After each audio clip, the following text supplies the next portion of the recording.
Welcome to all of you, and to this exciting program we have today, Russia's digital warfare, and a report coming out from Microsoft about what is going on.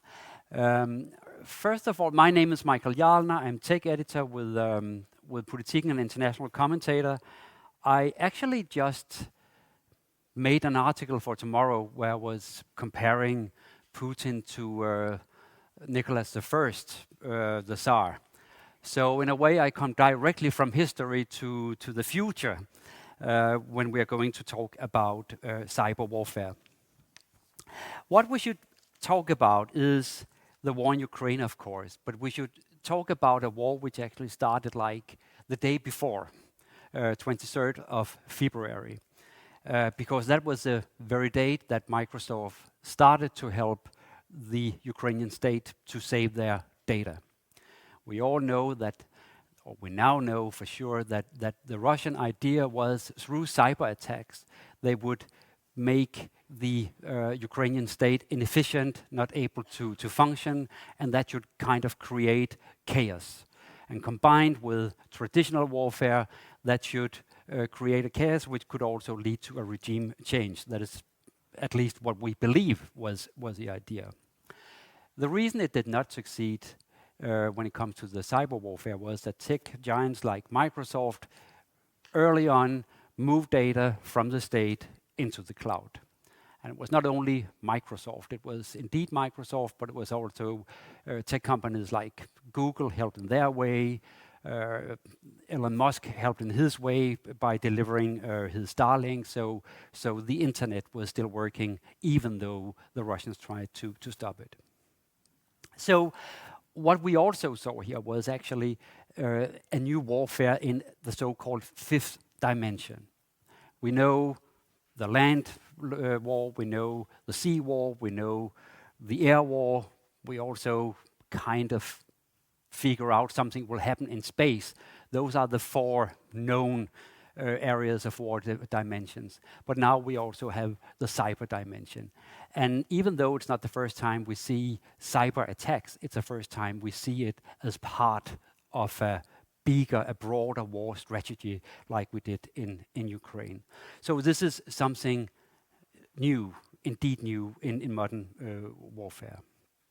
I met Brad Smith, I guess he must be your boss in Davos, and he was talking about this war showing us something new which can be likened to the Battle of Britain in 1940, where we saw radar waves as a new war item. And he also likened it to the Civic War in Spain, which was the first war where we saw land forces and air forces working together. And that was actually what we also should have seen in Ukraine, that cyber warfare was combined with physical warfare. At the same time, it did not succeed so far. And I know that our keynote speaker today, Ginny Berdanes from Microsoft, who is behind the report, I think you have a link to it, right, Charlotte? On the invitation, Defending Ukraine, Early Lessons from the Cyber War. If you haven't read it, I will strongly recommend it. But otherwise, Jenny will come up here and talk about it, give us some main points from the report. After that, we will have a Q&A. After that, we'll have a discussion with the other guests coming up, and I will introduce you later on. But there will be a guest, and then there will also be questions from the audience in the end, and also from the so-called internet, which is also following us here. But Jenny, why don't you come up here and give your presentation, and let's give a warm welcome to Ginny Berdanes, just arrived from America. Thank you. Thank you, guys. Is that on? Oh, I'm already... There we go. Okay. Hey, thank you all so much for being here. I really appreciate it.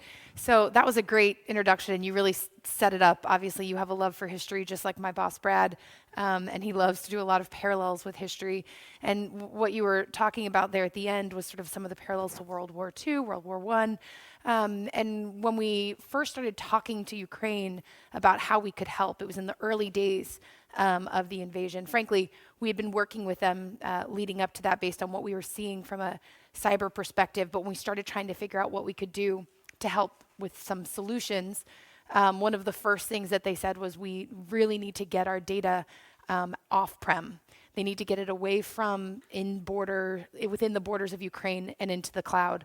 And so indeed, we worked with them, so did Amazon, so did Google. Really a lot of people gathered around and worked with Ukraine to evacuate the data, to get the data out of the country and across Europe so that it was protected, so that their government could continue running in spite of the invasion that they were in.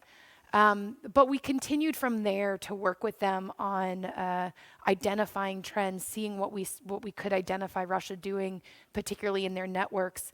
And the report that we were referring to here, that I'll talk a little bit about our findings, and it was issued at the end of June, so I'll give you a sense of what we've discovered since then.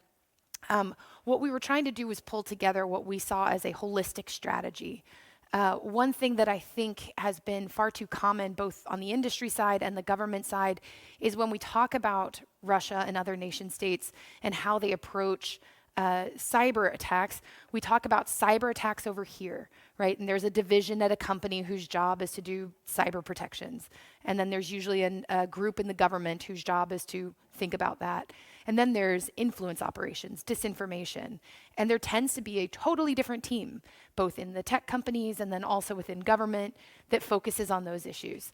But the reality is that is not how these adversaries are thinking about these wars. This is not how Russia approached the war in Ukraine. They didn't say, today we're going to do cyber war and tomorrow we're going to do disinformation. The reality is it's part of one cohesive strategy. And so one thing that we acknowledged was that we, again, this represents both industry and government, should also be thinking that way, both in what we're looking for and also how we talk publicly about what we're seeing. And so that's what really led to the release of this report. We broke what we were seeing into 3 different categories, and this was based on what we were seeing on the evidence. It's not to say that these are the only categories that could exist. First, we acknowledged what we were seeing from a destructive cyber warfare tactics. This was mostly focused and continues to be mostly focused in Ukraine and against Ukrainian targets. What our Threat Intelligence Center was seeing is that there were these destructive wiper attacks that were focused on Ukraine and were not intended to spread beyond that. And that's important because if we remember previous attacks, particularly NotPetya, we know that those wormable type attacks go outside of the boundaries. You can't contain them. And we don't know why it is that Russia was so focused on keeping it contained. It might be that they thought the war was going to be shorter and that that was going to be their property soon, and so they weren't looking to create a big disaster. Or it might be that that's a tool that they're keeping in their toolkit for later. We don't know. But we do know that what we have seen up until now is really more focused attacks. Now, another reason we wanted to put this and emphasize this in our report is because that actually wasn't the narrative that we were hearing. We were hearing people say, oh, Russia hasn't really brought their A game, or when is Russia going to start launching cyber attacks, or why haven't they launched cyber attacks? And that was confusing to us because everything we were seeing is that they absolutely were launching cyber attacks against Ukraine. But one of the things we realized is if a missile gets intercepted and never hits its target, do people actually know that it happened? And what we were seeing is that Ukraine was being very adept at stopping these attacks. They've learned after years of being under attack, they were not only a week or a month into the war. This had been years of war. And they had done a very good job of creating an infrastructure that was going to protect themselves. And so we think that's partly to be taken into consideration here. Not that Russia wasn't trying, but that Ukraine was defending themselves very well. And yes, indeed, with the support of tech companies and other governments around the world who were also helping. And so we actually think that the story is that Russia's been trying and not super successful. Now, I feel like I have to add yet, because as we all know, unfortunately, the war is not over yet. And we don't know what Russia has in mind for future attacks, and we don't know where this goes. But so no declaring victory or anything at this point. But what we've seen so far is these attacks have been targeted inside Ukraine, and that Ukraine has done a fairly good job defending themselves. From there, we started to explore what we call cyber espionage attacks. These are attacks that we are seeing outside of the boundaries of Ukraine, particularly focused on allies and countries that were supporting Ukraine. This includes Denmark, includes Poland and the United States and others.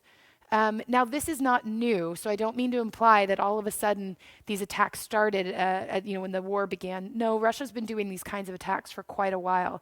These are attacks where they try and get into networks, pull out information and intelligence. They're often targeted at think tanks and education, university-type institutions, probably trying to get information about how governments and government influencers are thinking about the war, thinking about Russia. We also see them targeting IT companies around the world.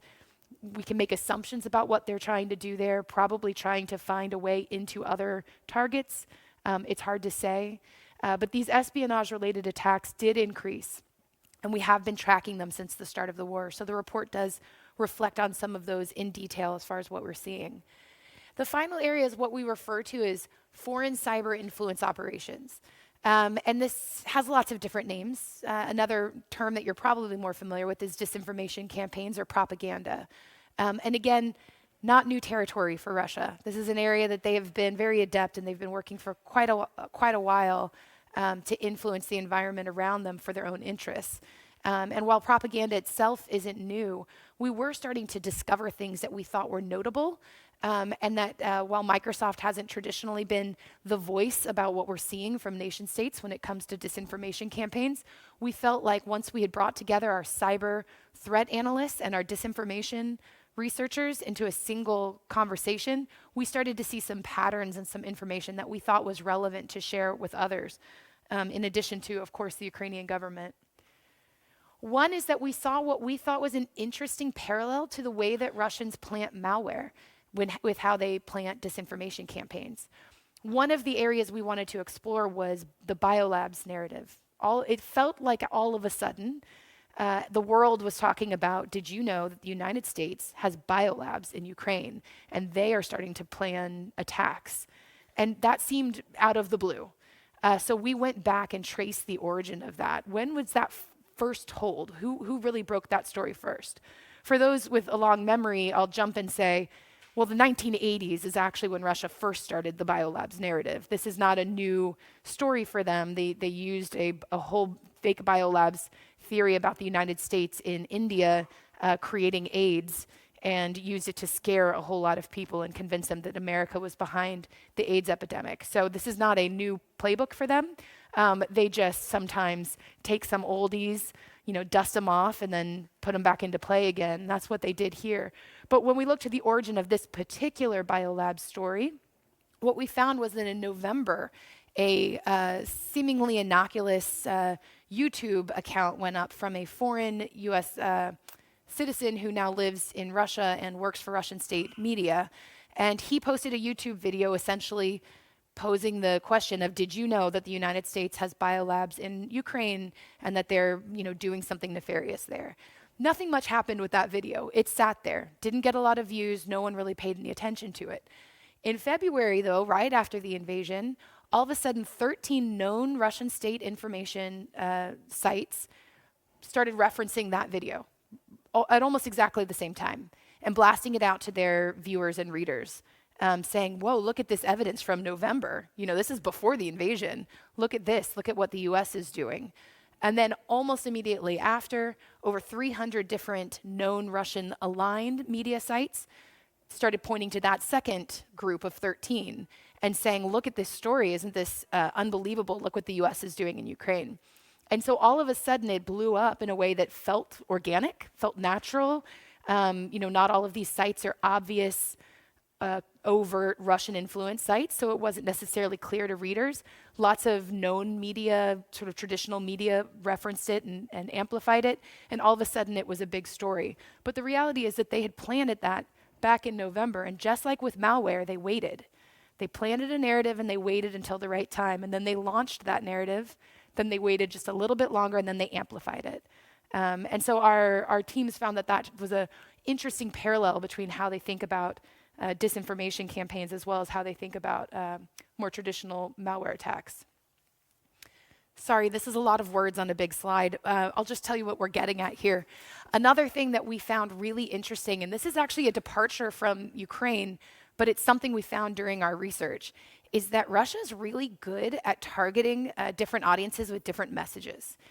On the same website, with the same title of the article, by the same author, one article in English and one in Russian about COVID vaccines, totally different messaging.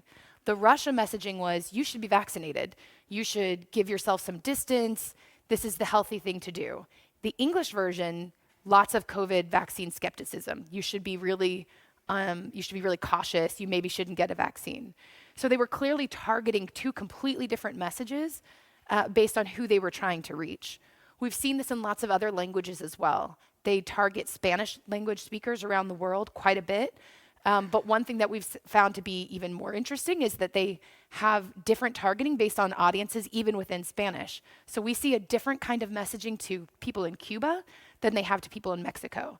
Again, around COVID-19, but I'm sure around other narratives as well. So they're very targeted when they're trying to get this information out there. Another one that might be hard for you to read, but given that we were coming here and I was going to speak to you all today, we were curious what we've been seeing in the Nordic countries as far as this Russian propaganda. One thing that I'll say as far as the data we're gathering here and what we're using to determine this, it's based on what we have access to, which is not the whole world, right? We do not have every data point. We don't have access to closed networks. A lot of this disinformation is being spread over WhatsApp. A lot of it is being shared via YouTube channels. We don't have access to all of that, so we don't mean to imply that we know all. However, we do have access to a lot of data, and we are able to watch a lot of trends. And we have some partners who are very reliable, who are helping us map and identify various Russian disinformation sites. And so with that, we feel like we have statistically significant data enough to make an analysis like this. But I do feel like I need to share that caveat first.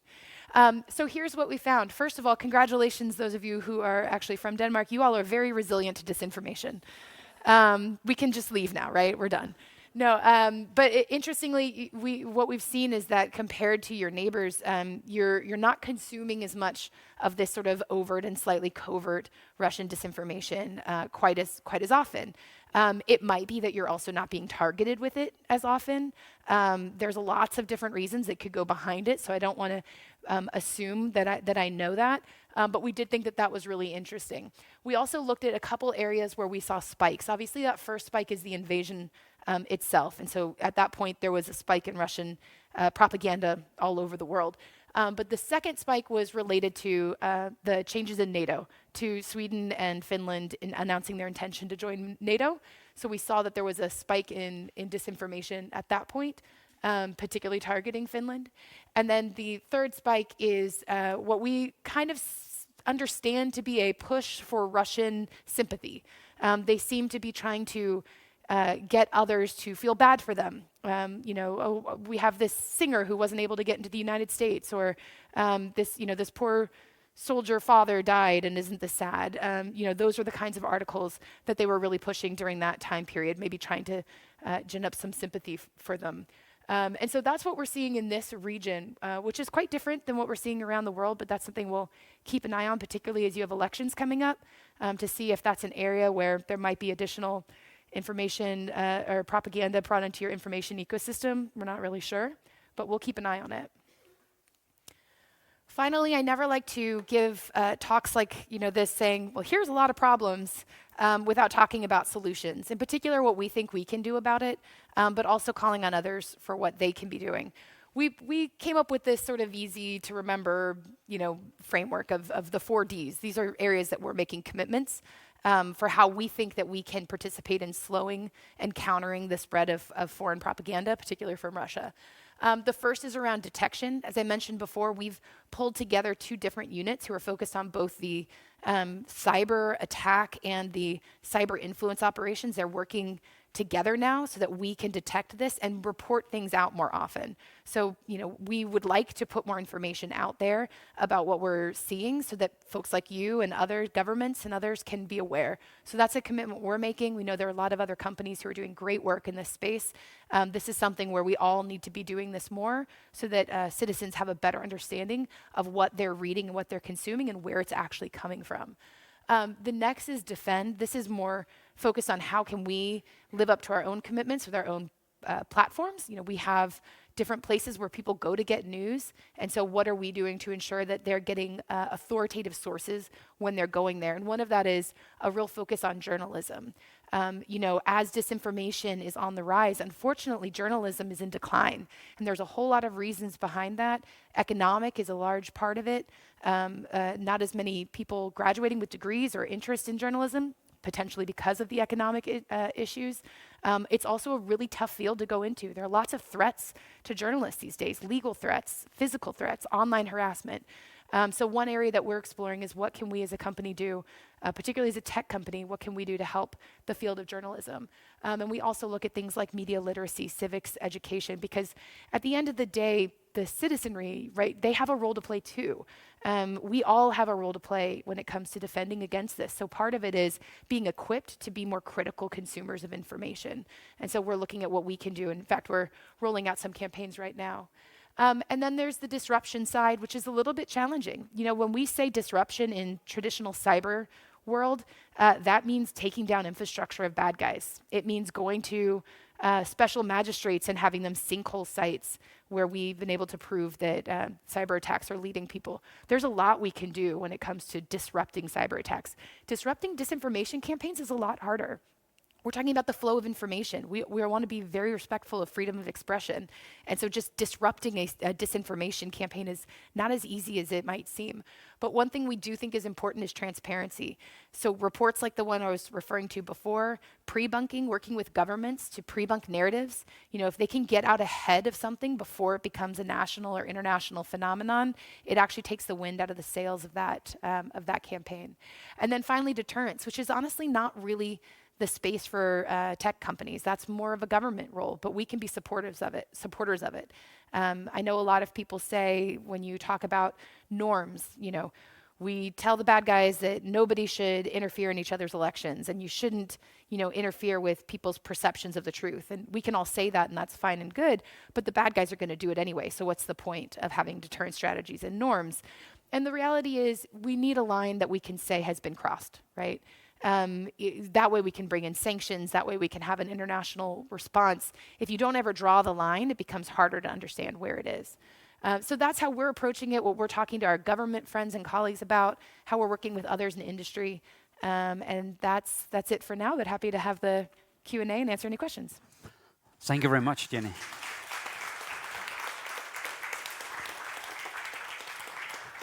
Thank you for a great presentation. It's not that I'm afraid I can come closer. It's okay.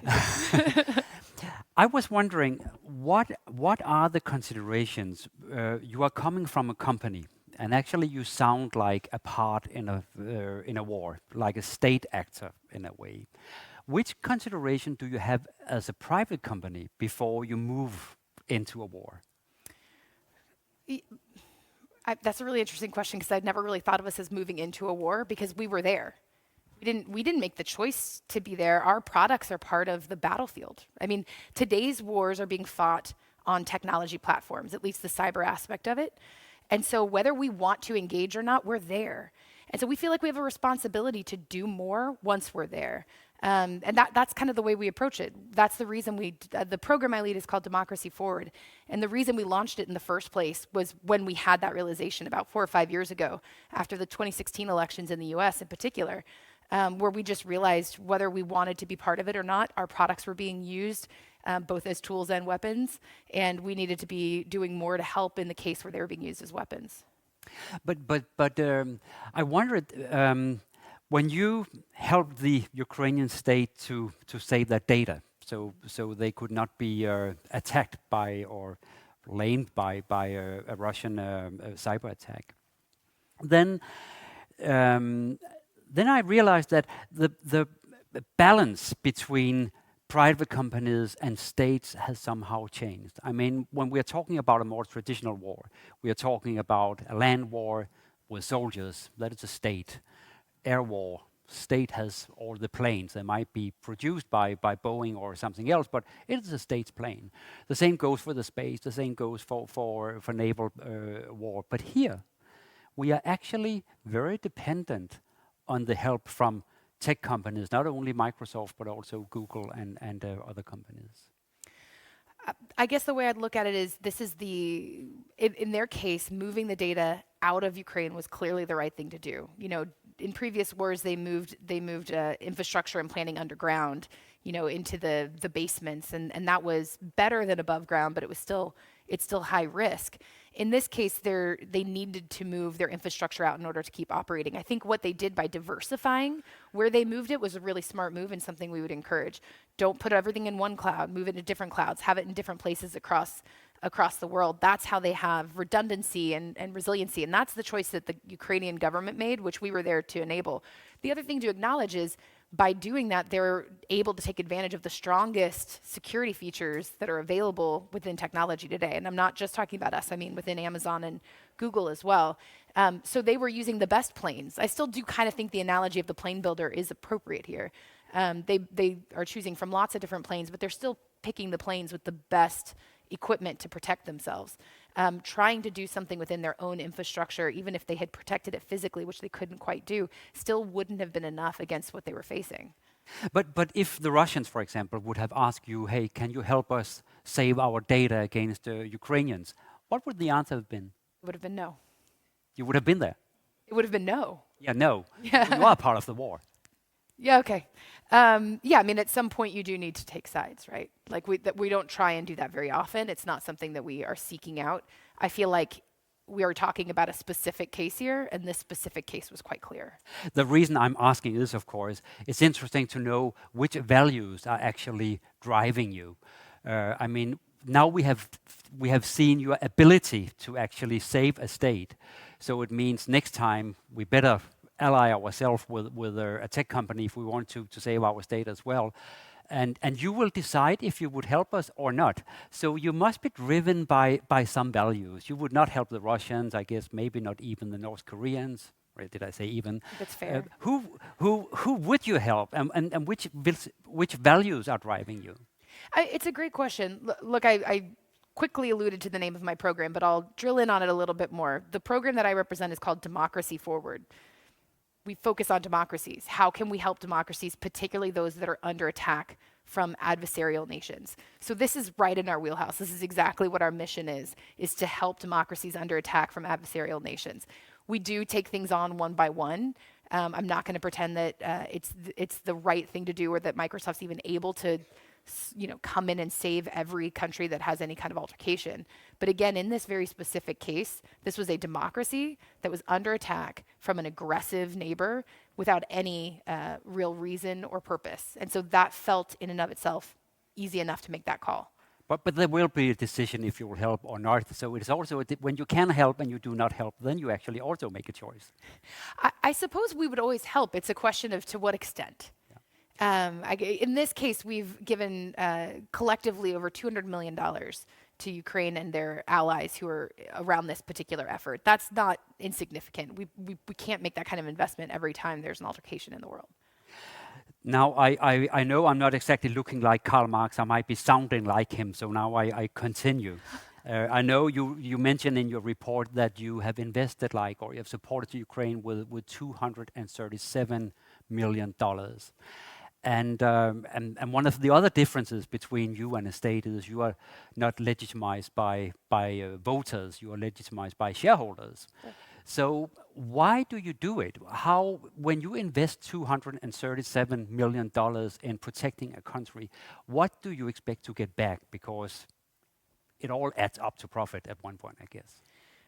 I wouldn't say that there was any profit motive in what we were doing and what we continue to do. But I do think at the end of this, what we're all hopeful for is a fully digital country with Ukraine being free and able to go back to normal business. And at that point, we expect that they have gone through this massive digital transformation that was frankly thrust upon them, not something they were looking to do. And yeah, I do hope that they will be customers. That's not why we did it, but that's not a bad outcome either, right? And it's also a good model to the rest of the world for why moving your data in a place where it can be safe and it can be redundant and backed up and you can use the full security of the cloud. Again, these aren't the reasons why we did them, but it doesn't mean that there's not some goodness in it at some point. My last question before we invite the other participants in the panel is, I noticed in your report, which is really, I will recommend you to read it. It is very good, very clear, and you might not agree with everything, but it's really interesting. So read it for your own sake. But I noticed in your report you said when we had to save the data from the Ukrainian state, then the parliament actually had to change their privacy rules. And then I wondered, okay, if Denmark should put all our data into your cloud, then there would be something with GDPR rules. I guess it would be a problem to move it to a cloud which is controlled outside Europe. No, the cloud is, we're fully GDPR compliant. In fact, we were ahead of schedule on compliance with GDPR, so data can be in the cloud, it's compliant, it follows all of the rules and regulations. It actually applies to customers outside of Europe because once we had made those applications, it was just frankly easier to make that available to anyone. So I don't know if it was privacy, it was just the policy of the Ukrainian government at that time. It was more of a data sovereignty issue that they wanted to keep their data in the country. And they realized as the tanks started to amass on the border that probably wasn't the right strategy. I compliment them for seeing that, acting quickly, passing legislation very fast to change what had been a longstanding law that allowed them to move it outside of their borders, and by doing so into the cloud. And again, taking on a multi-cloud strategy. That was all really smart and done very quickly, which is hard for governments to do sometimes. And now I will invite the two others of you in the panel. So please come up here, and I move here. And Valentina Shapovalova is a PhD fellow with the University of Copenhagen, specialist in disinformation and propaganda, not least in war. We know each other because both of us were actually talking in Riksdagen in Sweden some months ago. We were representing Denmark in the Baltic Sea Parliamentary Assembly. We were the only one. The politicians did not come, so we represented Denmark. And Valentina did a very good job. She had so big an applause. Then Tobias Liebetrau, we also know each other now from last Friday, because Tobias, besides being a researcher and researching at both Sciences Po in Paris and in Dansk Institut for Internationale Studier, DIIS, you also just let out a book last Friday, which you introduced on Frederiksberg Castle, and it's about cyber threats.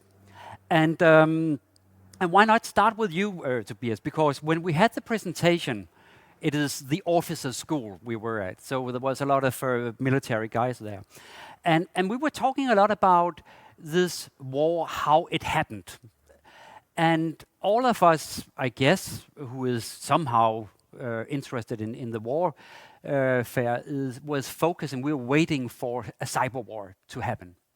But as you also said, Jenny, it did not happen so far, not as we expected it. And there was this sense, Tobias, that maybe we overstated the risk of a cyber war, and at least we ended up with something being very classic. What we are talking about now is not cyber war, we are talking about tanks. And we're talking about how they can move soldiers up front. So did we overstate the risk, as you see it, for a cyber war? Yes, I think we did. I think we have to admit that, broadly speaking. Now I say we, so that includes myself perhaps as well. But no, it has been a a general discourse in the past 20, 30 years to talk about cyber doom, cybergeddon, crippling attacks, crippling infrastructure across society, which we haven't seen, never. I mean, NotPetya is perhaps the closest we have come in 2017, but nothing to the extent imagined in both military circles, in policy circles, and probably also among the public. So I do think we did overstate it, perhaps both the Russian capability, but also their incentive to use it, and using cyber as a means to really cripple your opponent and the societal infrastructure comes with some disadvantages, because creating these kind of cyber weapons is massively slow. It takes a lot of time to build a cyber weapon that's capable of actually creating the same damage as a large missile or a large bomb.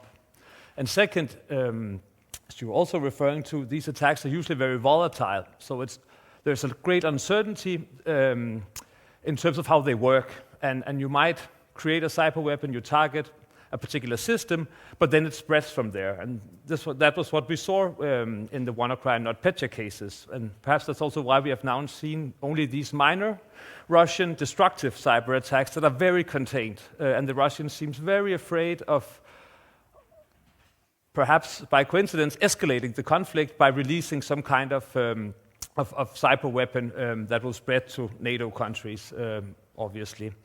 And then the last part, I would say, is that except sort of the volatility and the uncertainty, is also simply that their effect is not perhaps big enough. I mean, it's just easier to throw bombs and missiles, and there's way more certainty about their effects, and it's cheaper. So A bomb is a bomb. a bomb is a bomb, and a cyber bomb is not a cyber bomb. But then, Jenny, in your report, I noticed you mentioned we should not be misled into an unwarranted sense of tranquility from external perception that the cyber war in Ukraine has not been as destructive as some feared. So what I read into that is that you actually heavily disagree with Tobias. He might be a bit too reluctant, too calm. I don't know if we necessarily disagree. I think what we're saying is actually quite similar. All we've seen are these targeted destructive attacks. I think the question is, why? Is it because they're having restraint, because they don't want to have it spill over into NATO countries and deal with the consequences of that? Or is it because they're not capable of doing something more sophisticated? That part is jury's out. I don't know. We don't pretend to know why they're not doing it.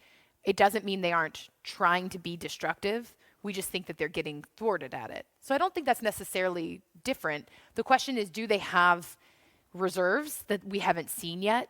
And that's sort of what we kept hearing is, well, just wait till they bring their A game, wait till they bring their A game. And I'm like, what are they waiting for? Like, what, bring it. Like, why would you not? They're bringing their A game everywhere else. They're trying to win this war. What are they waiting for if they have other capabilities?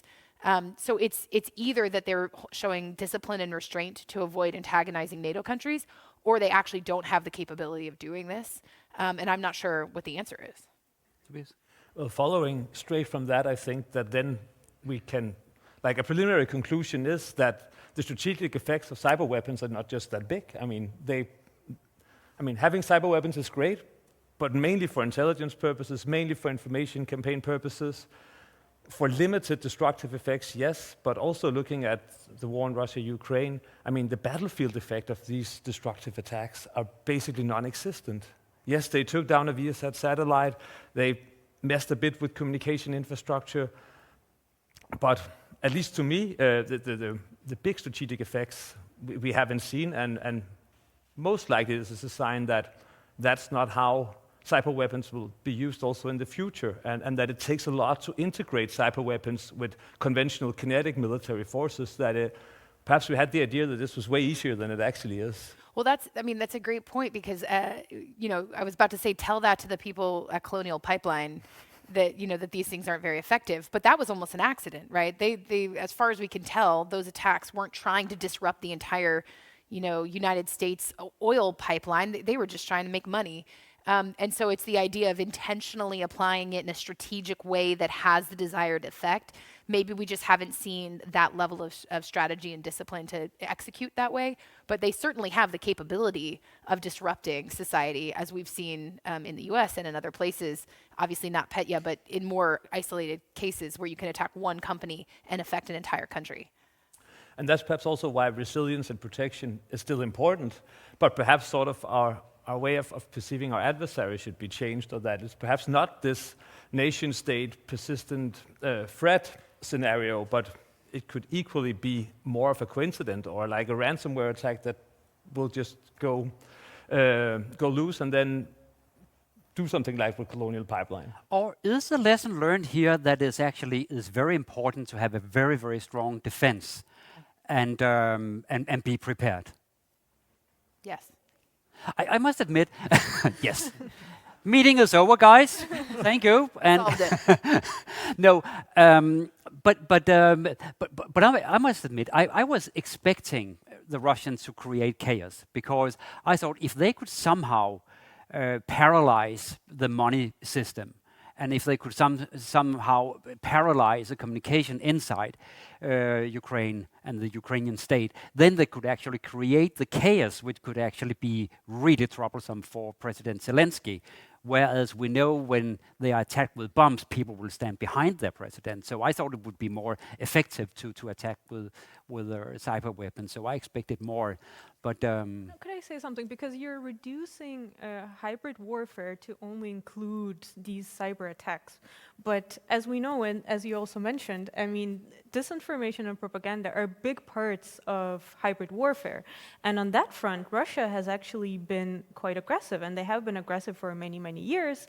Their efforts have just been increased, like we saw on your graph.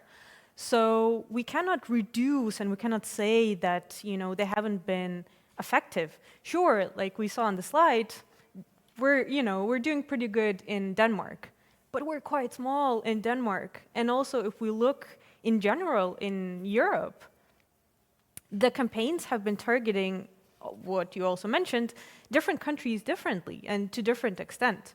And then if we look outside Europe, if we look at Africa as a continent, I mean, Russian disinformation is very effective in general. Now I'm generalizing. So we cannot just reduce it and say, you know, oh no, they've just been using, you know, good old bombs. Information is a big problem. that is very interesting. You also, in your report, you divided into this misinformation against the Russian population, which is one thing, then there's Ukrainian population, then there's Western populations, and then non-aligned populations. When you look at disinformation, what do you see a pattern in the way they are trying to work with the Europeans, for example? Where do you see the most aggressive campaigns, and what do they do actually, if we should be more concrete? So, I mean, this is a huge question, right? In my project, I'm looking at disinformation and propaganda in the traditional media in Russia. So what I'm doing is that I watch a lot of Russian TV and have been doing for quite a long time. And I read the news in Russian state-aligned media. When we say media in Russia today, we primarily talk about state-aligned media because independent media or press freedom in Russia is dead, at least in open access. There are still independent media sites, but you can only access them via VPNs if you are in Russia. So what I see in Russia, when I turn on the Russian television, when you talk about the target being the Russian people in Russia, is that the world is turned upside down. And this is not an exaggeration. When you turn on the Russian TV, what you hear is that there's no war in Ukraine. This is a special military operation. When the word war is used, it is used in the context of something that is waged by the West, with NATO and the US in front, towards Russia. This is not something that Russia wanted. Russia is just defending itself. It's doing a good thing in Ukraine. You know, all of that. So it's a completely different worldview. It's a completely different perception of what is true and what are facts on the ground. If we look at what Ukraine has been receiving of disinformation and propaganda campaigns, and when we talk about the war, we have to acknowledge that the war started in 2014 in Ukraine, in Donbas, when Russia annexed Crimea and invaded Donbas. When we say war, that started in February, we're talking about the full-scale war, the full-scale invasion, where Ukrainian cities, large cities, Kiev, Odessa, Kharkiv, started being bombed. So the propaganda narratives that we've been seeing that have been targeting the Ukrainian public, I've talked about how the government is not a proper government. It's a puppet government that is controlled by the West. That Russia is actually the good guys here. That Ukrainian people should come closer to Russia, and try to bring back some of the Soviet Union ideas and ideals. So, I mean, this was a very quick sum up because there are different propaganda narratives in the different countries. But do you regard as effective? So, if we look at what happened in Crimea, with the annexation of Crimea, Crimea was a target of Russian disinformation and propaganda campaigns for a while before Russians actually sent troops into Crimea. So that was fairly effective. But after 2014, the Ukrainian government did a lot, and also the Ukrainian civil society did a lot to protect themselves against these campaigns. So if we look at it today in Ukraine, no, they're not effective. If we look at it today in Europe at large, now I'm generalizing because different countries have been targeted differently, it has not been affected. If we look outside Europe, it's a different matter. So it's a difficult question to answer with just a yes or a no. I just realized one very embarrassing thing. I forgot to invite our host. This is Charlotte, because I need you now. Charlotte is actually the director of the Foreign Society. She is the host. Thank you for inviting me, Charlotte. And but it's I'm very sorry. no, but it's. I just thought the discussion, because I come in with a different perspective, which is the Russian perspective in terms of Please. Okay, because. And maybe it's some questions actually for Gidi, because what you have now is we have different ways of defending ourselves, but you must also be in a very difficult position vis-a-vis, your role and task in Russia. So Microsoft is in Russia as well, and especially you could say the Russian opposition is highly dependent on the access to the internet. So, and there is a pressure at the same time for for Western companies actually to withdraw from Russia. So, what are your considerations also vis-a-vis this? Are there anything that where you would need to limit your operation in Russia in order to defend and do this? Well, I'm sorry to break it to you. We actually have pretty much removed all of our business from Russia at this point. We made an announcement that we were no longer going to be issuing new licenses or new deals. That's where we started. And a combination of sanctions, making it incredibly hard to do business in Russia, and also, to your point, the tension of the work we were doing. Concern about our employees there, frankly. That was an area where the more that we supported Ukraine, the more that we wanted to make sure that we weren't putting anyone at risk. And those things combined were enough for us to mostly remove ourselves from Russia. So we're pretty much gone at this point. So you are actually gone, and because that is one I've been talking to, Russian opposition, Russian journalists, and they're extremely afraid of YouTube and Google and Microsoft moving out of Russia, actually, because that would be the last sort of access to a free. To speak freely somehow and to provide information to the Russian public. Yeah, I mean, YouTube has maintained, last I checked, that they're staying there because, to your point, they said we are maybe one of the last places where Russian citizens can get access to information outside of state-controlled media. I think that's a smart choice, a challenging choice for them to make, and I hope they continue it. And actually, that is something we're not talking so much about. What are we doing to inform? And if I was a Russian, I would say disinform the Russians. YouTube is still working. Can any of you tell me how come that YouTube, where you can even see Anders Puk Nielsen, the world-famous Danish officer, analyzing the war, and now actually talking about Russia could lose the war. How come that Russia continues to let YouTube operate with this anti-Russian propaganda, Valentina? Well, let's not make YouTube the only outlet that can provide Russians with I mean, Telegram also plays a very big role, maybe even bigger than YouTube. We don't know. But why do they let YouTube? That's a very good question. But there is also a lot of Russian disinformation and propaganda on YouTube. So, and it is getting removed and blocked by YouTube. YouTube is doing quite a lot for this, but it is still there. Just like on Telegram, which is a messaging app, very popular messaging app in Russia, Telegram has not been blocked or removed in Russia. Perhaps because it is very difficult. The Russian government actually tried in 2018 and failed. But another reason could be that it is also a tool for propaganda and disinformation campaigns. So yeah, it's a difficult question to answer, but yeah, YouTube is still there. I can tell the audience that my newspaper Rhetoric got a prize, a journalistic prize from Russia, because our Russian news site has been censored. We regard that as a Pulitzer in Russian, that we are censored now because we are spreading information about what is going on. No, can I add, Mikael, because you said that Anders Puk's videos are on YouTube, but although the platform itself, YouTube, is not blocked in Russia, but a lot of videos get blocked, like individual accounts, individual videos.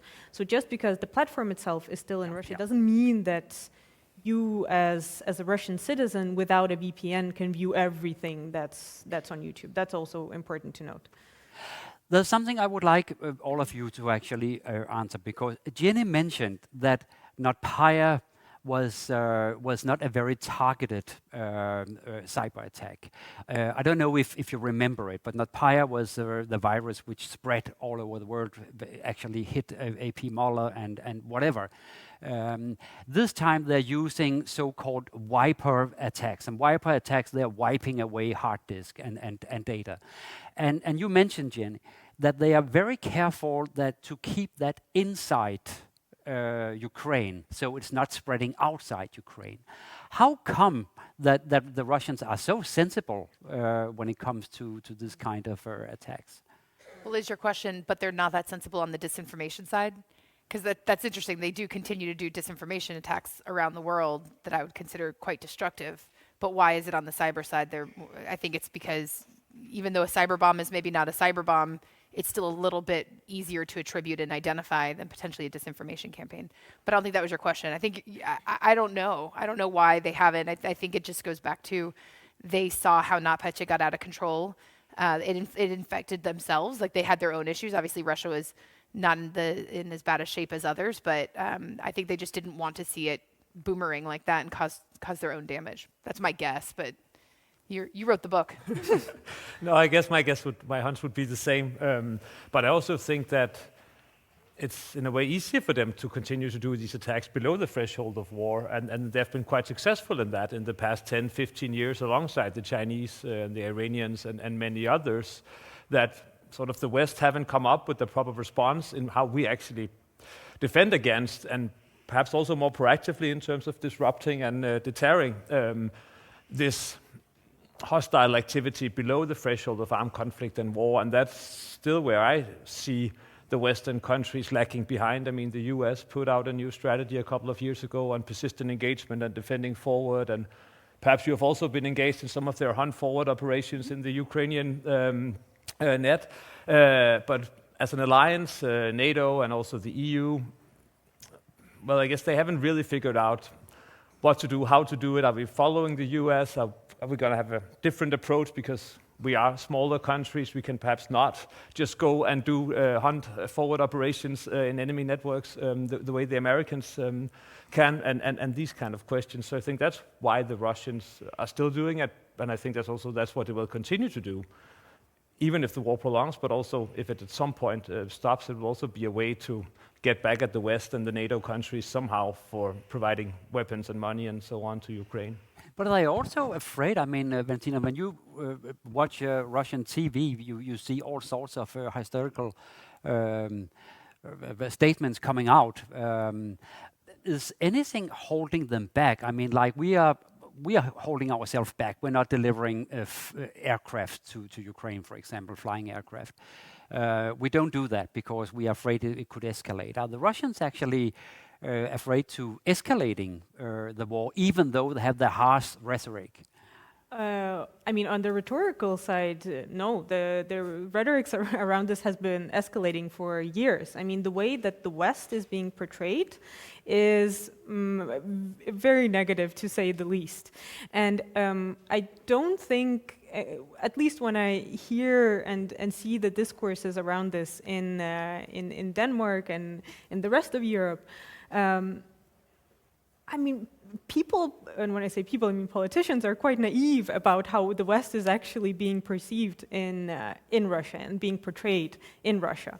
It is being portrayed as the pure evil, as if it is falling apart due to the failure of liberal values with, feminism, LGBT people just destroying everything. And this is a narrative that has been around again for years. It's not nothing new. And in the last 6 months, and especially in the last few months, I mean, this started changing when I think Russia realized that this war did not take 3 days. Shit, we have to do something. It has been portrayed as if Russia could throw an atomic bomb on any country in the West within seconds. I mean, this is being mentioned almost on a daily basis, but by someone in some debate program on the Russian television. And so the threats, like the rhetorical threats, are very much there towards different Western countries. But they're still holding back on the cyber war.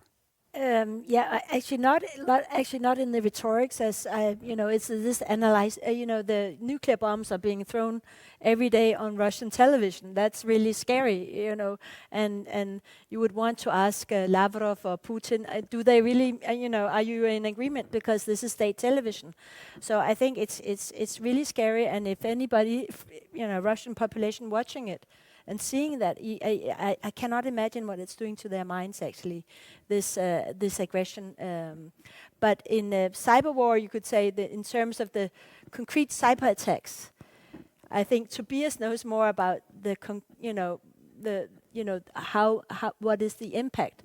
But I think I read in your report that we, like Denmark, is really hit at one out of 6 attacks is so we're one of the targets of cyber attacks at the moment, at a very high degree. I guess Sweden and Finland are also. I know that the Greenlandic government was hit really, and the whole structure was hit. So there's it's something that we deal with, and the question is really maybe to Tobias, why are we not hitting back? And why are we not defining it as aggression in a way that is beyond just defense? And I don't know whether there's an answer to that in your book. No, but I mean, perhaps we are. Perhaps we're just being more secretive when we do it, and in how we do it. And our targets are perhaps different. Like perhaps we do a little bit less disinformation, and we do more targeted intelligence gathering and share it with the Ukrainians. I mean, obviously, US, UK, the bigger countries have done that to a large extent, and I'm sure Denmark has also taken part of that in one way or the other. As we all know, we have some undersea cables through which Russian communication go through. They have been all over the media in the past year, so I'm pretty sure that we have done that. But I'm also quite convinced that the Russians are restraining themselves also when it comes to these criminal groups that are somewhat either state-sponsored or at least being allowed to operate out of Russia, in order for them not to do something like the Colonial Pipeline attack, because it would be too easy for the NATO countries to then say, well, this is very close to an act of war, it is an act of war, or at least that is what allows for us to now support Ukraine with even more heavy weapons or do counter cyber attacks. So I think that they are restraining themselves quite a lot, despite the narratives and the discourse also within Russia. This is really interesting because when are we hitting back? Where's the threshold when we're hitting back? I know no one knows. I mean, I'll just again outline the difference between espionage attacks and destructive attacks. And espionage is a thing that countries have been doing to each other for many years. I'm not saying it's okay that Russia's doing it, but I just do want to make a distinction between these destructive attacks that wipe out systems versus ones that appear to be done for intelligence gathering. Before I have some more questions, but please prepare your own questions down there, and also people following us online, you can just send your questions to us. I don't know if anyone have done it so far, but you're welcome to send us questions. They will be read up by Anna down here, and hopefully you will contribute to a good discussion. But I was wondering, when we're talking about cyber attacks, the possibility at one point we're hitting back, maybe we're already hitting back. I know that Microsoft has been very occupied with a kind of a digital Geneva Convention. How does it fare with that? Yeah, so that goes to that final deterrence piece that we talk about, and what he's referring to is that a few years ago, Brad Smith, the president of Microsoft, stood on stage at a big security conference and said, "Why is it that we don't have a digital security or a digital Geneva Convention? Why can't we, as nations who are aligned on all these other values, agree that there are lines you can't cross when it comes to cyber attacks?" And we've been continuing to talk about that. We've changed the language a little bit. That exact usage of terms didn't go over well with everybody. People took issue with certain parts of it, but that's fine. It was starting a conversation, is how we saw it, and we continue that conversation today. It was really focused on cyber attacks. It was focused on the effect that cyber attacks have on citizens.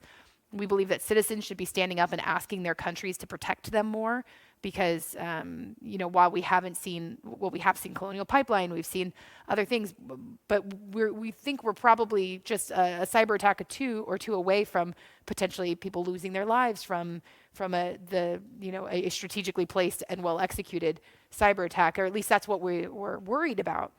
And so why is it that governments aren't standing up and saying, we're going to draw lines in the sand and say, you can't cross this, and if you do, here are the consequences. There are these sanctions. We'll all gather together and push back against you. And I think that generally a lot of people agree with that. It just, as everything with governments, it comes down to the details and the execution and what that looks like within the UN and other environments. Yeah. Another thing that I've been, some of the things that you write in your report is the fact that, Russia Today and Sputnik, they're really well funded in 20 countries over the world in specific languages, and and you at the same time you write about support to free media and freedom of expression, and now in EU we have actually closed these medias, and I know from talks from the Baltic ambassadors, they have noticed that there's more support for vaccinations, corona vaccinations now. So it has an influence on actually the population's perception of and trust in government. So there is but still it's a balance. You close down something, and when do you actually see media as a weapon?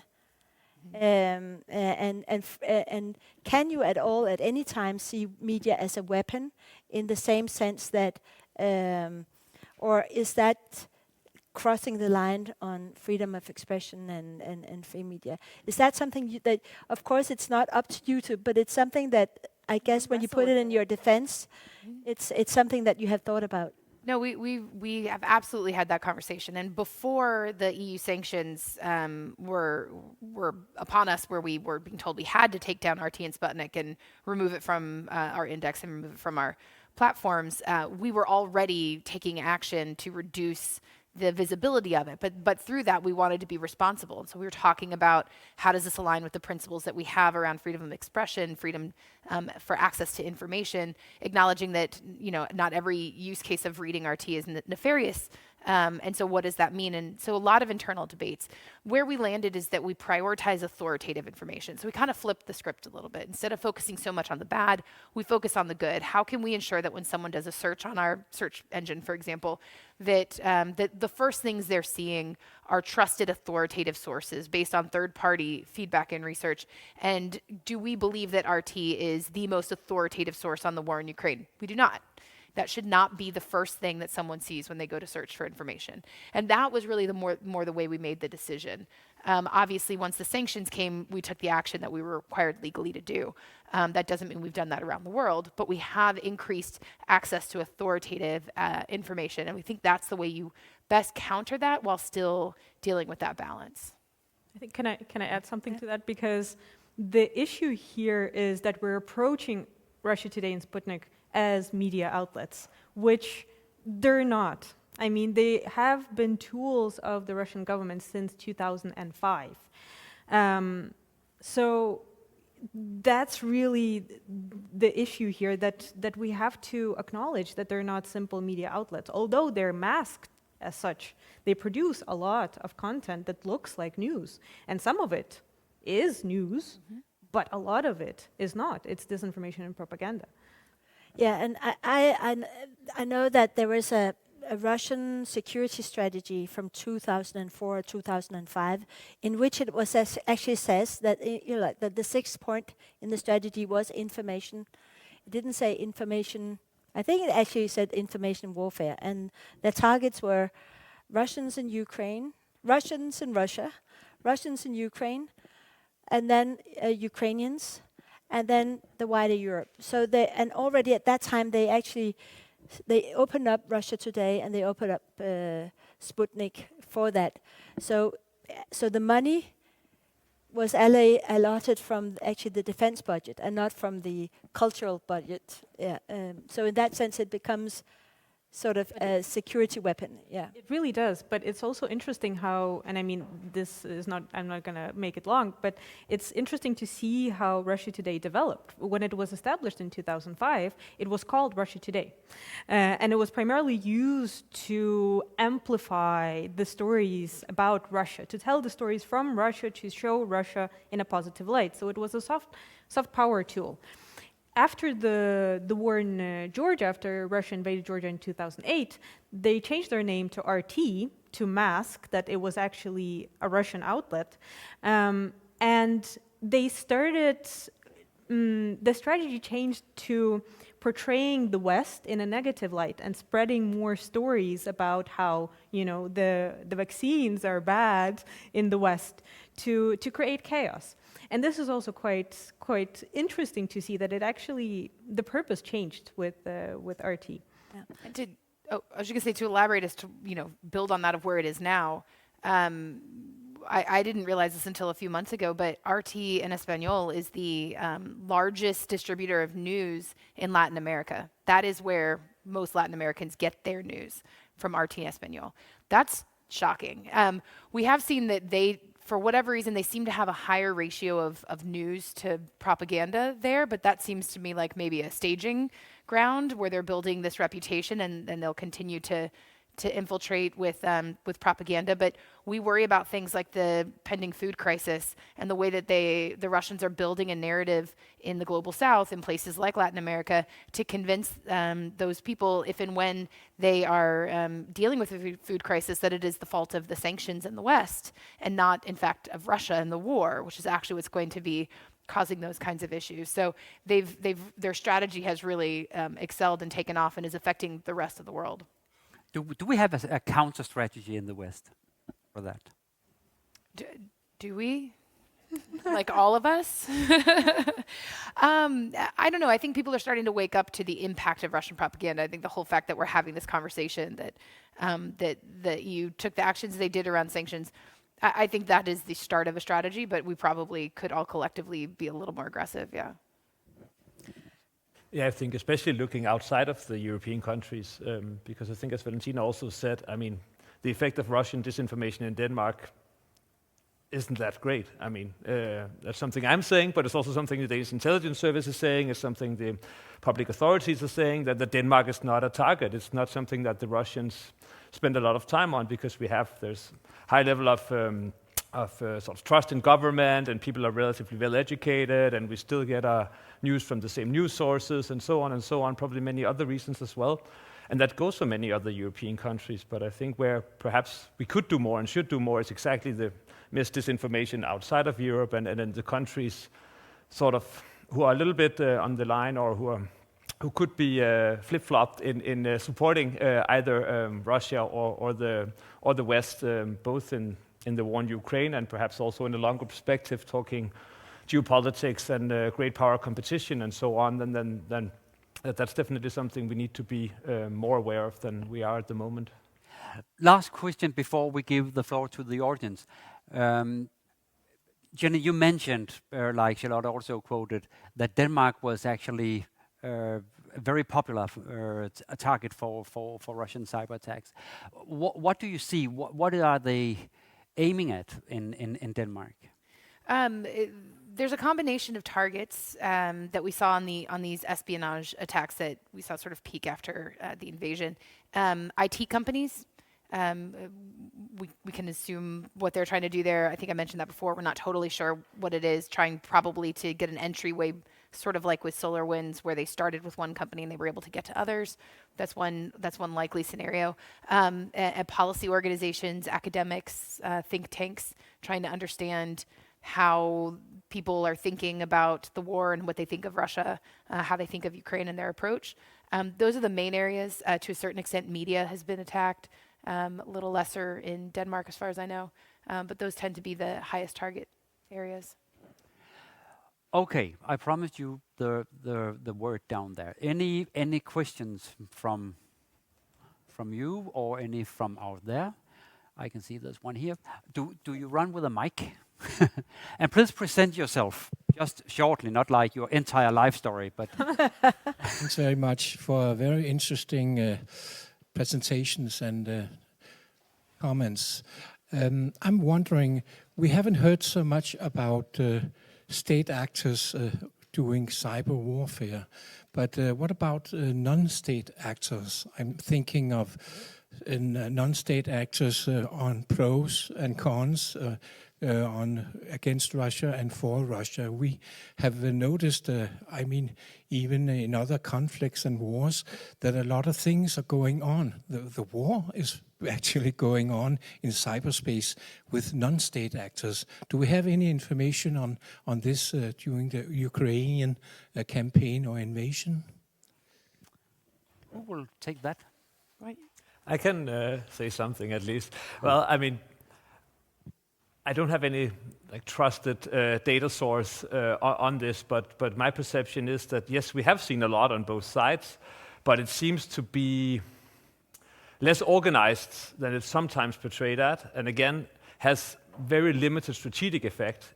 It's a lot of data being thrown at random websites in Russia and Ukraine, and they're being then shut down, defaced. Of course, sometimes someone comes through with a message in Russian media, Ukrainian media, Western media, and then it gets portrayed in our media as something very big. But I would say in general, sort of these IT armies of volunteers, they're there and they have, of course, some effect, but it's, to me, very limited, again, in the broader picture of the war. And everything else going on, I think it's very, very minor, the effect it has. Do you know Anonymous? Anonymous, which is a non-state actor, has actually been targeting Russia a lot in the past 6 months and supporting Ukraine in many different ways. One of the things that they did was to infiltrate one of the Russian TV channels and broadcast images from the war, saying that this is war, this is what's going on in Ukraine. They did this in the very beginning, as an example. And I think they're one of the bigger non-state actors that have actually been involved in the war and supported Ukraine. One other thing I'd add is, when we do attribution and we say we believe Russia was behind this attack or that attack, that doesn't always mean that it's a uniformed officer of the Russian government who goes to their office and badges in and sits at their computer and does cybercrime. Like a lot of times, it's affiliated organizations or individuals that through other intelligence and means we're able to link back to the government. So in many cases, those are the same people who are non-state actors. Often they'll spend their free time doing ransomware for money, and then on the clock they will do cyber attacks for the state, or at least be paid that way. So I think it's a really blurry line between who are state actors and non-state actors a lot of times when we talk about that. Yeah. Any other question? It's rare you have Jenny, but Danish in Denmark. Chance. I was here 3 months ago. If you guys keep the weather like this, I will keep coming back. Oh, that's great. We have a deal. Okay, we'll try that. My name is Tobias Bornhage. I'm a researcher within disinformation, and then I'm a chair of what is called Nordic think tank of tech and democracy. So we've been tasked by the Nordic ministries to look into how to protect our democracy and how to regulate tech in better ways to defend this. So my question goes to the beginning of this talk, because I got a feeling that you were saying that the digital warfare hadn't worked out. And I completely agree. You used the word like the big bombs didn't work. But when we look at the democratic conversation, I think it works perfectly well. And I think what we're maybe witnessing is more kind of that they tried different things. They tried to build big bombs to destroy things. They tried to make espionage. They've done that for a long time. And they make these disinformation campaigns. And maybe the first failed. The second has been there for a long time. But the third, going into South America, going into Africa, a lot of the Eastern countries in Europe, even like in the Nordic countries, it seems they're very successful. Not even to start talking about Russia itself, where like most of the population lives in the belief that they're actually winning the war. So my question is, can you come back to this discussion again? Like, isn't the digital warfare actually winning when we look at the different strategies? And how should we, as a democratic country, defend ourselves in the future? Should we like start making disinformation the other way, like sending messages? You could like under the Second World War, we spread out all these flyers from the planes. Is this the next step? Should we be more aggressive to like make sure that the Russia today is closed down other places in Europe? Or like what is the next steps to defend democracy? Thank you. Okay, it's for all of you, so who will start?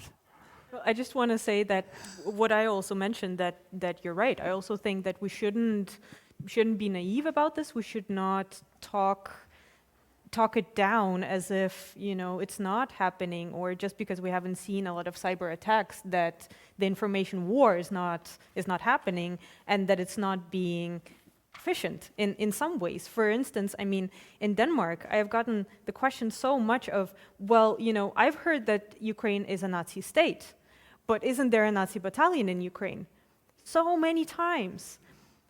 What is this? This is a Russian propaganda narrative that was actually quite efficient in infiltrating the Danish society. Yeah, this is like a teeny tiny example. So I also think that we should start by not talking it down and not being naive, but actually taking action, and not, I mean, but this is maybe a personal opinion, we shouldn't start producing disinformation campaigns ourselves. That is not the right starting point, because we're, yeah, okay, that's good.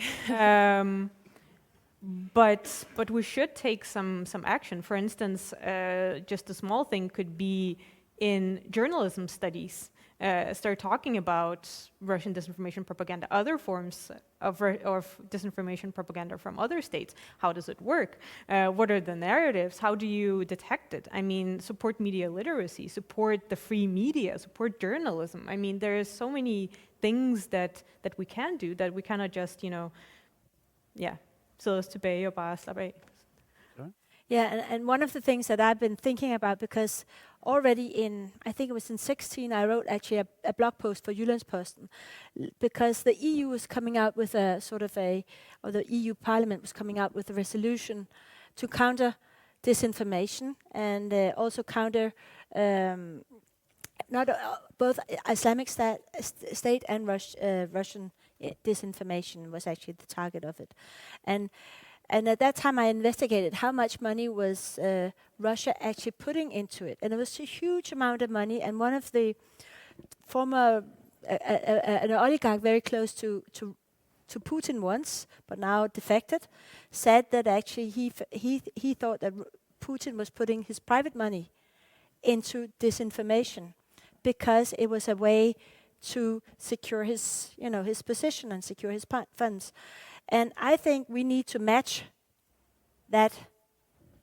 We need to match it in the same way, and that we can actually match money-wise the level of journalism and how to, in the same way as they, but it's not at the same time as it's enormously important that journalists are not becoming weapons in the disinformation war, because, and that I think is really the danger here, is that journalism becomes a weapon.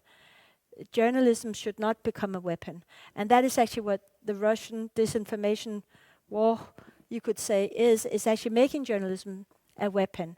So discussing that, how can you unweaponize actually journalism? And of course, by labeling it propaganda or by labeling it, this is not a media, this is a weapon. I think it's enormously, so we get clarification on that. And that in that way also can tell people that you just got information from a weapon and not from a journalistic, free, independent media, because it, of course, is blurry to normal people. But putting that straight, I think, will be very important. That is actually interesting, but because the journalist here Yes, is exactly. actually, I'm boiling inside when you're talking about state support for journalism. We don't need that. No, thank you, because we don't want to be any state actor or anything like that.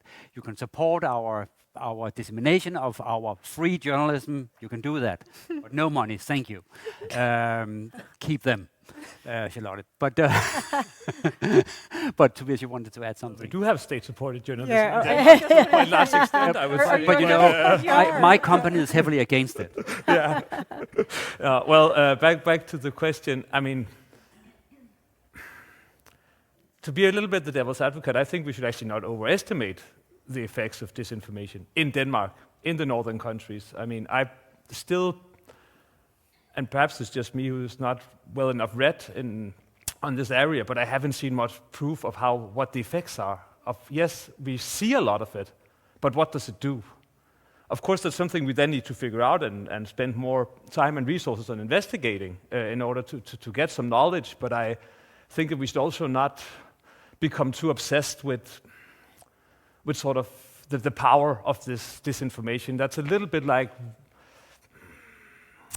this idea that digital technologies will completely change things. And that's how we usually perceive of technological innovations, but it's usually not how the way it actually works, is that we put way too much trust in their effects in a way, in at least to my mind. So proved effects, especially again in Denmark, northern countries, but I think, as you also raised, I think we should do way more, also in Europe, but then targeted mainly the areas that are more prone to Russian attacks, where we have less stable democratic structures, less trust in the government, and sort of these things that helps us counter disinformation in Denmark, and I think that goes globally as well. I mean, it's about trusted public authorities, it's about civil society organizations, it's about educating the population.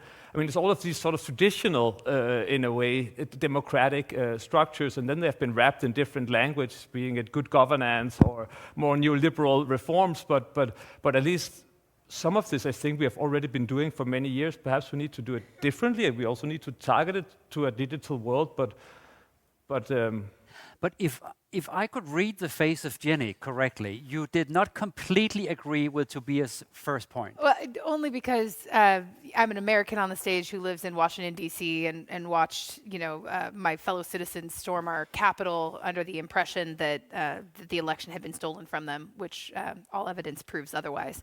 And I had friends who were hiding under desks, and there's still stories that come out from people I know who have very much seen the offline impact of these online harms. And so that's why I made that face. But you were very clear that you were talking about your country and like your part of the world. And I think it's fair to not want to, I'm going to screw up this word, catastrophize Am I saying that right? Something. You don't want to build up this fear mongering around it, something that you all are not maybe immediately seeing in your own backyard. And I think that's a fair and smart way to approach it. I know that there's a tendency to overreact to these things. Maybe that's how we got into this position with Russia, not the war, but like our impression of what they were capable of doing. Maybe we got too overhyped about what their capabilities were. I don't know. But I think that's a smart move. From a approach to solving it perspective, though, analogy that I've been using that I think holds up, hang with me in case it doesn't. I've started to think about the result of years of fighting against spam as a parallel to where we can go with disinformation. Meaning there was a point in time where you couldn't open your email without tons of emails from random email addresses asking you for money, clicking links, and it was really hard to decipher what was real and fake. And a lot of people were getting scammed out of a lot of money or having, their computers taken over or whatever. And that was a real problem. And we as a society have seemed to address that in a way where we looked at things like what are the policy and regulatory options that we have. And there are some that apply to spam. You can't, it's different every country, but you essentially can't just randomly spam people anymore. There's ways that you'll be dealing with consequences if you do that. So there's a regulatory environment that belongs here. And then there's technology tools. Gmail, Microsoft, the people who deliver you your email, we have gotten pretty good at identifying these spammers and blocking them so they don't end up in your inbox for the most part, right? So you're not overwhelmed. It's not a fire hose of spam coming at you because there are technology tools that'll block it. But then there's the individual receiving the email because spam still gets through. They're really clever. Sometimes it's phishing emails instead of spam. These things get through. We have trained most of society, there's still a long way to go, to know that the Nigerian prince is probably not trying to give you $1 million. And so don't click on that link and give him your credit card. And that's funny now, but there were so many people that fell for that for so long, right? But we trained them through norms, through conversations, through jokes, through trainings from actual teachings to learn not to fall for that. Does that mean people don't still click on the link or accidentally give over their credit card? No, of course that happens. Just like disinformation's not going away, whether it's state-sponsored or domestic. It doesn't matter. There will always be disinformation in the world. The idea is how can we as a society gather around, take the tools that we have to make it's a sustainable thing, something that we can live with and always strive to improve on. I think that's the end goal for where we need to be thinking about with disinformation. It's not disinformation zero. We're never getting there. But we can get to a manageable state, I think. I think we got a question online, which I would like to hear. There's a viewer who would like to know what effect the Microsoft's approach to Ukraine has had to its brand and business in China, Vietnam, and other non-democratic states. Do we have the name on who asked that question? I'm kidding. It's a great question. And I'm probably not the right person to answer it, frankly, because that's not an area I focus on. But I won't totally punt. I'll say this. Certainly what we have seen happen as far as Russia's invasion of Ukraine has caused us to think a lot about how we interact in the rest of the world. It goes back really to the questions you were asking at the beginning. But we also think that it's causing other nations to watch not just how Microsoft responds, but how the West is responding. One area of concern for, I think, many of us is what is China thinking as they watch this when it comes to relation to Taiwan? Like how are they thinking when they see the Russia, Ukraine, Chinese, Taiwan situation and the way that the West responds? So far, they're seeing a very strong response from the West, but will there be fatigue? Will we all continue to be supportive? Those are a lot of the things that we're thinking about collectively. I know that governments are thinking about that as well, and what kind of signals we're sending. So from a business perspective, it's definitely an area that we are keeping an eye on and are aware that there's tensions there, but we're also thinking about the bigger societal challenges that might come out of this. But the question is really interesting in so far that, can you be a global tech company nowadays, or do you actually have to pick sides? Yeah, for now we're continuing to be a global tech company, but I understand the concerns and tensions there. Time is running. Do we have one question more from online? Or from down here? Kind of not. a follow-up to what you were just saying. One question from Henriette Reinhold is, to what extent are large tech companies ready to cooperate with Russian exile media, non-state, to ensure possibilities to get information into Russia? That's a great question. When I talked about authoritative information, we're talking about places where we have audiences. We also talked about the fact that we don't have business in Russia at the moment, so our ability to get information via our own platforms is pretty small at this point. That doesn't mean that there's not an area where we can be supportive of those who are trying to get information into the country. And if the person who asked that question or someone else out there has ideas of partnerships or areas we could collaborate and be a good partner, we're really focused on how we support authoritative content and local journalism all over the world. And that includes trying to get good information into Russia. So we're happy to have that conversation with someone. Thank you very much.